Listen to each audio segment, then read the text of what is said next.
Hi, hello. I want to talk about Concord real quick, okay?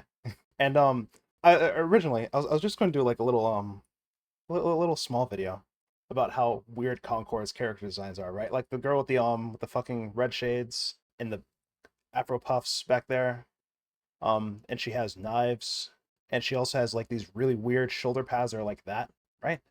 This is really weird. Um, and she was an assassin for some reason. And I was going to talk about like how you would optimize this. Like maybe she is faster, so instead of like the Afro puffs, we do like braids, right?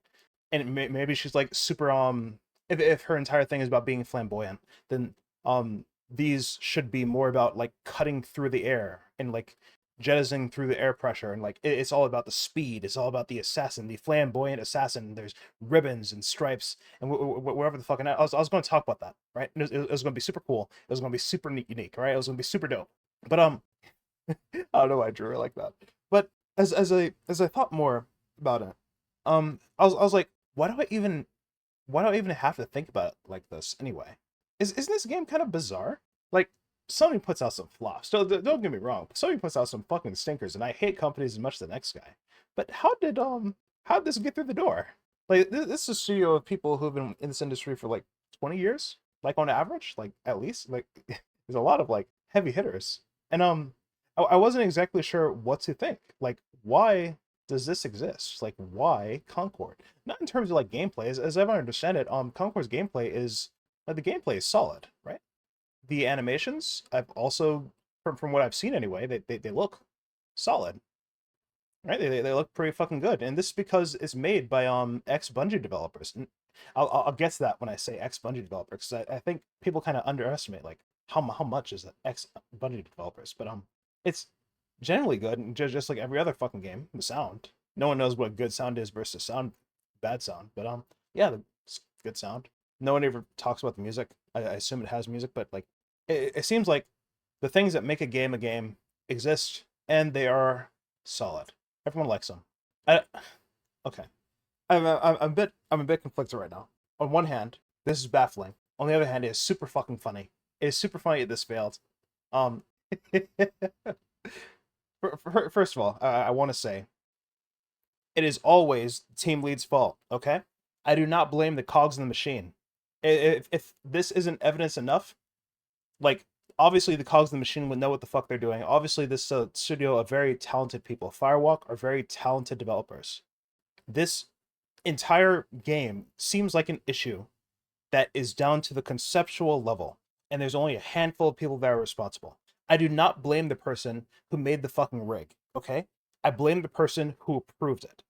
I don't blame the person who made the fucking textures of normal maps. I blame the person who approved it. It is the team lead's fault. It always stops at the team lead. You hold the buck. That is your fucking job as a team lead. You're not allowed to be the team lead. You can't hold that fucking responsibility. This is their fucking fault. I do not blame the little guy. I do not blame the cogs in the machine, okay? It is not your fault. It is your fucking team lead's fault. It is their job to protect you from this shit. It is their job to make sure this shit does not happen. It's why they are the team lead. This is baffling that it happened. I just wanted to say that out loud. In case anybody got the fucking wrong idea that I'm bashing up on the little guy. I understand what it's like to be the fucking little guy, okay? I understand that, like, you get to some of these meetings, and you can't say exactly what you want to say, because otherwise it's going to be a fucking, another penalty on your fucking, like, little report card shit, okay? When the quarterly meeting comes around, and you have to do your fucking, check-in with your general manager or your team lead, and they're like, hey, you don't really seem to be fitting into the culture too well. What's going on?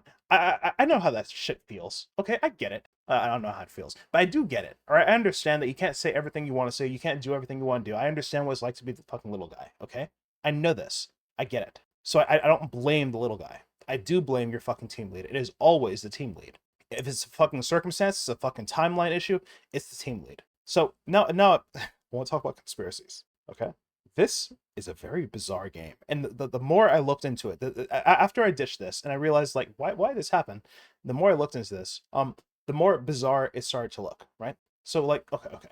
First of all, Firewalk is a studio of 150 developers, give or take. I want to lay out like a timeline here to support my conspiracy. All right, just have patience with me here, because this is super weird, and I don't know if I'm crazy or not. This this doesn't seem it doesn't seem like Concord's downfall is an issue of like, I don't know, it's not as easy to conclude, I don't think. I don't know why I was lagging there. This fucking Lorian.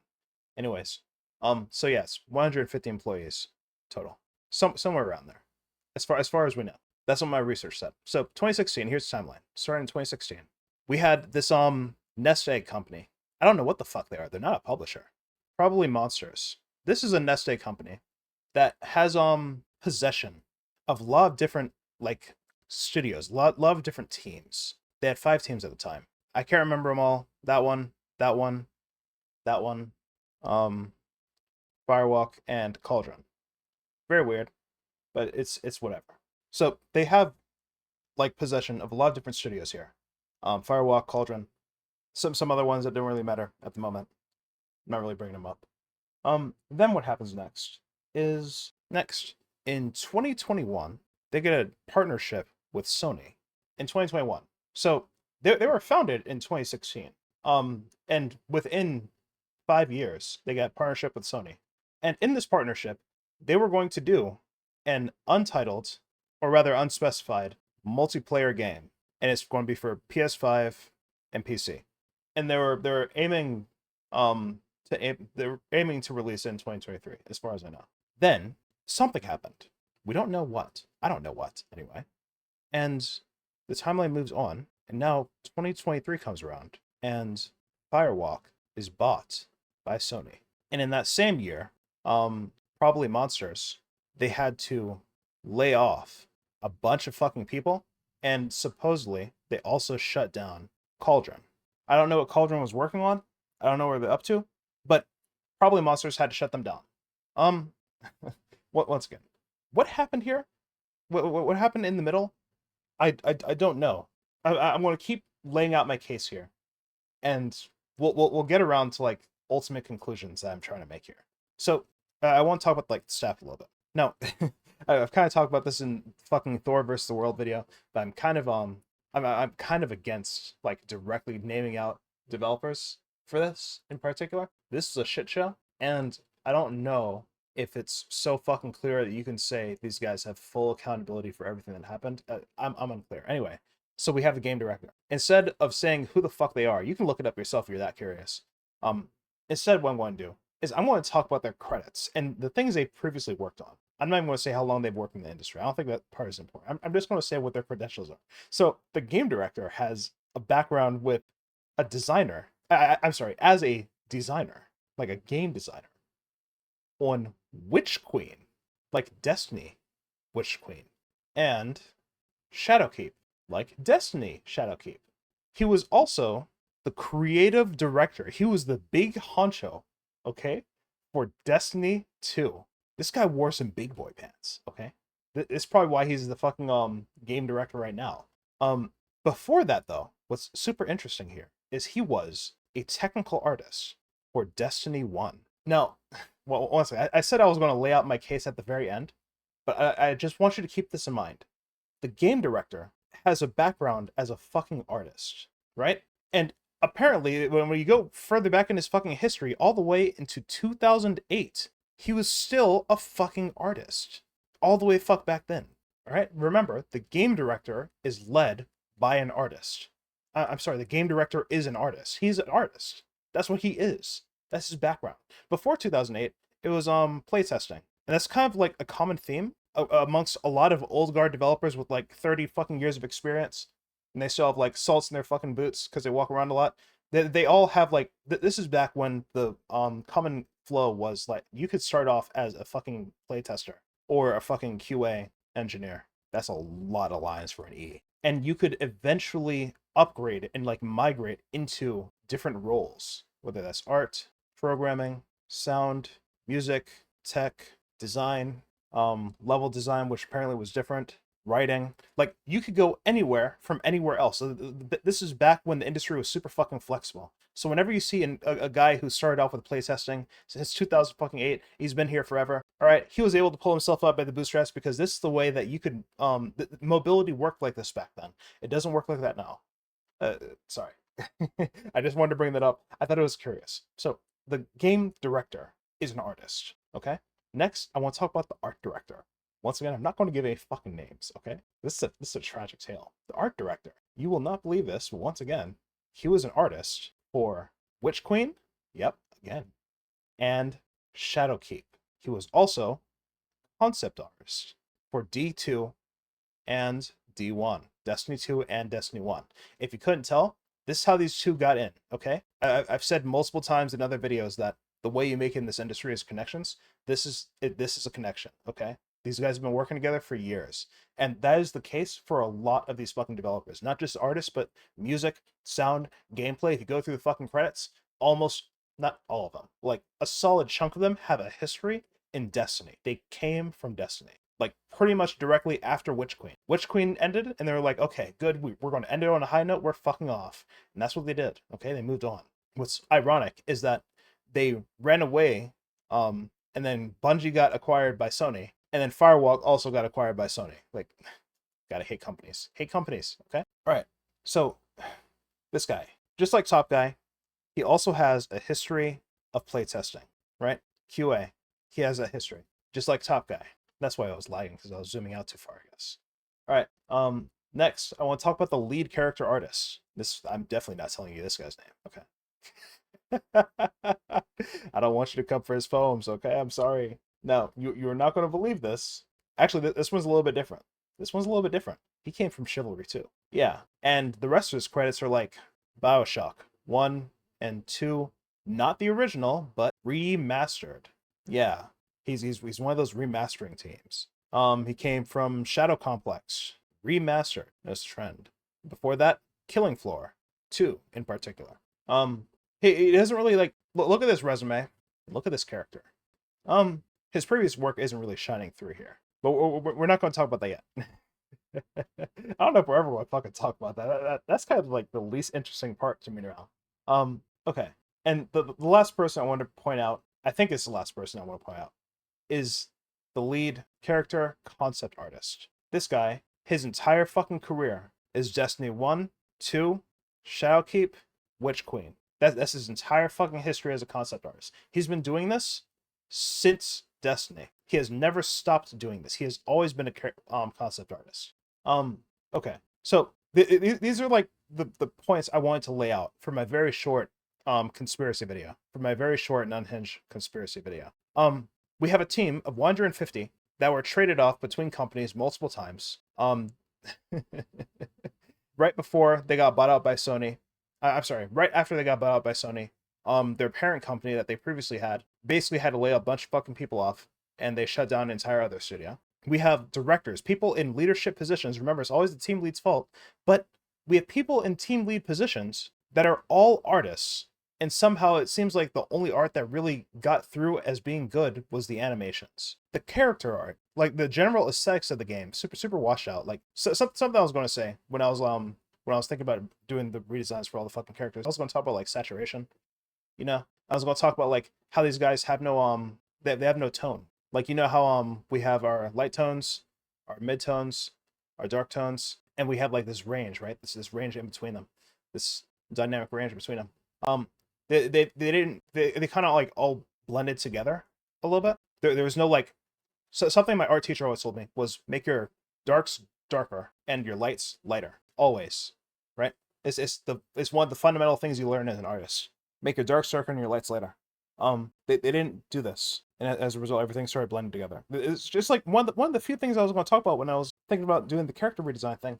And these guys are all artists. The everything from the fucking game director down to the team leads for concept art, for character art, for technical art, they are all artists. They all have a history in art. I only noted the play test thing and the QA thing because I was talking about like dynamics of old studios and like how it's not like that anymore. But these guys are all seasoned, over 10 years of experience, each of them, easily. They are seasoned developers. They are veteran developers. They are the leads of their teams. They are all artists. And somehow the worst part of this game, and you could argue the part of this game that made it fail, the art. Now, could you say it's a price tag? Maybe. Like $40 is steep, but I've seen players pay for less. I really do think the art was a massive reason. Like the presentation was a massive reason why this tanked. But it's weird because these guys are artists. On paper, this should not be fucking possible.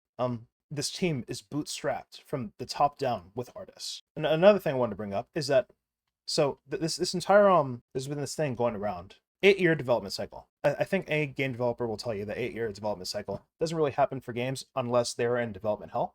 Think about Owlboy. You remember that? What was that in development for? 14 years or 7 years? I can't remember. Think about Horus. These are indie games, by the way, so it makes sense that they were in development hell. Think about Duke Nukem Forever. These are development hell games. These games exist in hell. Like, it's a bad time in hell for these guys. Okay, 8 years development cycle. I guess it's possible. It's 5 years from the founding of Probably Monsters and by proxy Firewalk apparently, until they partner with Sony, and then it's another 3 years, well, 2 years before they get bought out, and then it released this year. So it's technically 8 years. But if we're talking about when the game's been in development, remember that they partnered with Sony with the intention of making an untitled multiplayer game for the PS5 and the PC. This is that game probably, which means that this right here is what I would suspect is Concord. And if that's the case, then this game has a 2-year dev cycle. But we got this 8-year number from a credible guy, right? This came, I want to say this guy's name because this is like a news source. I don't think I'm making fun of him here. I don't think I'm calling him out or anything. This guy is John. I'm not spelling that. Wise something, something, something. Okay, listen. This guy says, yeah, we've been working on this for 8 years. I've been here for 5 of them. It's been tough. I'm glad the team pulled through, and we like them in the end game, and they do the goddamn, the motherfucking That's what he said. Look it up. That's what he said. Look it up. I'm not going to spoon feed you this, okay? Do your own fucking research. So, Johnny here, Johnny Boy, is a gameplay designer, and I'm talking like, I'm sorry. What they list him as is a lead character designer. That would make you think he's an artist. He is not. He's a gameplay designer. His job was this stuff. He did good. Nice work, John, alongside some other guy. He was around for 5 of those years. So if the lead gameplay designer is like, yeah, dude, Concord's been in development, says all the way the fuck back here. Here's a conspiracy. I feel like they were developing some shit here. And it was like Con Ford. Okay? That's it was Con Ford. And it was kind of shitty. And Sony walked up. Probably Monster was probably fucking hemorrhaging money. They were eating shit. They were dying. And then Sony walked up, right? This is Sony right here. And they said, yo, PM said, yo, look at our Concord. And then Sony said, wow, let's talk about that. How about you polish that and make it into something? That could be great. They talks about it. And that probably is what resulted in this deal. So that this is like not even pre-alpha. This might have been conceptual. And that would explain why it's a fucking 8-year dev cycle, because there's nothing in this game that would signify that it took 8 years. If anything, from these guys that all have a history with fucking Destiny, and the game plays exactly like Destiny. If you've fucking seen it, you know what I'm talking about. It plays exactly like Destiny. From these guys who come from Destiny, this is literally just a copy and paste, right? They just pick up what they did previously, they optimize it for a new workflow, new engine maybe, and they just continue on. I feel like this is probably like a demo or something. I don't know though. I don't even know if there's like a massive fucking conspiracy here. I'm just saying this shit doesn't really line up. The most baffling part is that they are artists. The game director is an artist, and I don't know. Did they just miss? Did they just miss? Was it just a fucking miss, or are they just out of touch? Remember how I said like this, like a fucking this for seasoned 20-year vets, right? This is the cycle they come from. Or are they just out of fucking touch? They don't know the kids anymore. The kids in their Pac-Man, right? The Waka Waka. Do they still do this? Are they out of touch? I don't know. All I know is that this is like really fucking baffling. And I find this far more interesting to think about than how the fuck to fix Puff Girl over here, fucking Cocoa Puffs, and how to give her some real black girl magic, because I don't know what the fuck she's dealing with right now. I'm sorry. This is weird. This is very weird. And I see the narrative around this game talking about DEI and all this shit. Like, first of all, you motherfuckers play Overwatch like crazy, okay? I don't want to hear shit about DEI from you motherfuckers. Second of all, artists. These guys are artists. Third of all, like all these guys. First of all, these are all men. Not only that, they're all white men. So if there's DEI, it's self-inflicted. I don't want to hear shit about, oh, women are killing our video games. No. These are all guys. These are all white guys that did this, okay? And pretty much every leadership role is just some white guy. I've looked at the fucking credits. The only one that you could say is maybe not a white guy is like the art director over here. But he's not the character concept artist or the character director. He's just the general art director. It's him who has to keep up with shit like the saturation, the tone, and shit like that. Like he talks about the overall aesthetic. Like, yeah, bro, we're that's so 70s, bro. We're so Wanda, bro. We're so WandaVision, right? Because WandaVision was cool. Is it still cool? Is it still cool with the kids? Yeah, bro. The fucking TV sitcom, and then we have our fucking Guardians of the Galaxy. Yeah, yeah, yeah. Guardians of the Galaxy. Yeah, dude. I am Groot. That's me. I am Groot. That's him. That's that guy. Hey, editing Luther here. I just wanted to bring up something about this fact that it's a team made up of artists, and I wanted to link that into my one of my previous videos about layers of abstraction. Right? We have this team that are taking inspiration from Guardians of the Galaxy. They're not taking inspiration from wherever the fuck Guardians of the Galaxy got their inspiration from. Right? You hear like terms put out like 80s aesthetic or 70s aesthetic or 60s aesthetic or old-timey Walkman aesthetic. No. These are all just Guardians of the Galaxy. They're building on clouds. They do not understand why Guardians of the Galaxy looked the way it did. And so Concord's design ended up looking a lot more conflicted than it probably should have. But because I'm not talking about fucking character design in this video, I never really got around to really delving into this in particular. I just wanted to add it in because I feel like I am never going to talk about Concord again. I want to get that out of my system. Okay, that was all. Bye. I'm sorry. I don't know. I'm confused. I don't know what the fuck is going on. I don't know what happened. I don't get it. And I can't wait to see the behind the scenes scoop of some disgruntled employee who got tired of getting bullied, got tired of being told he's a fucking bad culture fit. I can't wait for him to come out to Jason Schreier and be like, "Yo, I'm going to shit talk my studio with some stuff that's true and most of it that's fake, and you're going to write it down. It's going to be a great story, and I'm going to read the fuck out of it. I'm going to read that. I'm going to read that's going to be my favorite book this year. Okay, this was baffling. Concord is baffling. This is all super baffling, and there's something weird about this. There's something weird about this timeline. There's something weird about being 8 years. There's something weird about the studio closing down right after it was bought by Sony. There's something weird about all of the leadership positions being filled with artists. I can't tell if that's an issue. Like I want to talk about this later. Of artists, not always the greatest creatives. I want to talk about that concept in another video, but there's something to that. I shit talk programmers all the time, okay? But artists aren't out of the boat either. They're not the greatest creatives, not the best at seeing what other people want. Artists are more about projecting their vision, right? Let's say you have your mind here. Artists project outward. But creatives have to have a vision here, and they have to interpret what the world wants that vision to be, and they have to mold it into something else. It's a completely different process. Artists will make something and they'll give it to you. Not every artist is built to be a creative. All right, some of these guys are just built different, but is that what's happening? I don't know. All of this is strange, and I can't tell if I just have a conspiracy brain about it and I'm being weird, or if there is something going on, and and I just don't know how to articulate it too well. But the video is long enough, and I have to get back to Borderlands. Okay.